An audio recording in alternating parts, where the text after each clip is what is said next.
అని పిలవకుండా ఎవరను స్నేహితులుగా నేను చేసుకుంటాను. స్నేహితులే సరే, స్నేహితుల సంగతి అట్లా పెట్టి దేవుడు మాట్లాడుతున్నటువంటి మాటలు ఇక్కడ యాకోబుతో మాట్లాడుతున్నాడు. చూడండి, ఎవరితో ఈయన మాట్లాడేది?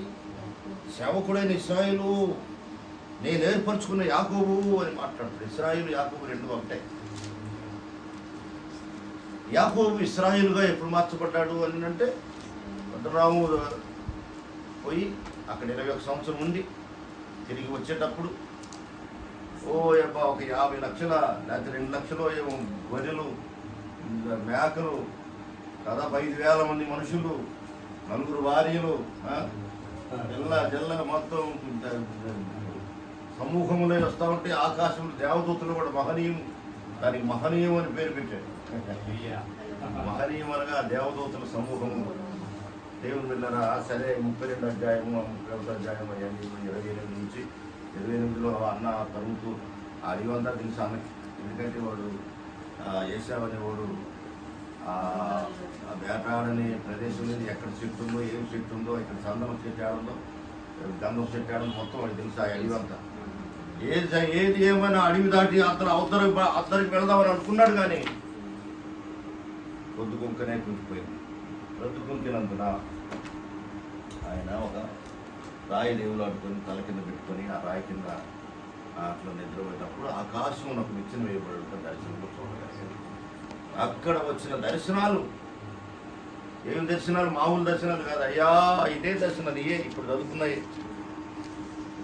నేను నీకు తోడుగా ఉంటాను, నేను భయపడని అవసరం లేదు, నేను నీ దేవుడినై ఉన్నాను, దిగులు పడవద్దు,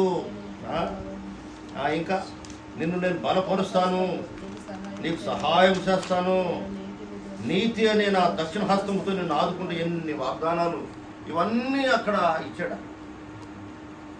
ఆ వాగ్దానాలు 21 సంవత్సరం పద్మరావు దేశంలో ఉన్నప్పుడు కూడా ఆ యాకోబు అవన్నీ కూడా పొందుకున్నాడు.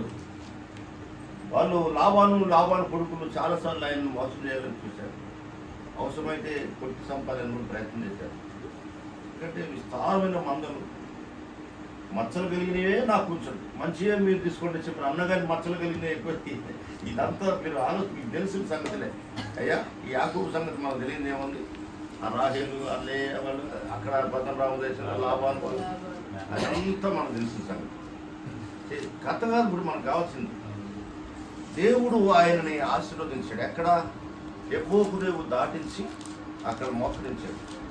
మోకరించి ఇందాక నేను ప్రార్థన చేసిన విధంగా యేసు ప్రభు అక్కడికి వచ్చాడు. యాకోబుతో తెల్లవారిందాక పెనుగులాడింది ఎవరయ్యా అంటే కేవలం యేసు ప్రభువే. యేసు ప్రభు కేవలం మరియమ్మ గర్భాన పుట్టింది లేదని చెప్పి కొంతమంది బోధిస్తున్నారు. అది కాదు పెద్దయినా. పురాతనమైన కాలం నుండి రాబో కాలం వరకు మానవాళితోనే ఉండాలని ఆయన, అందుకని ఆయనకి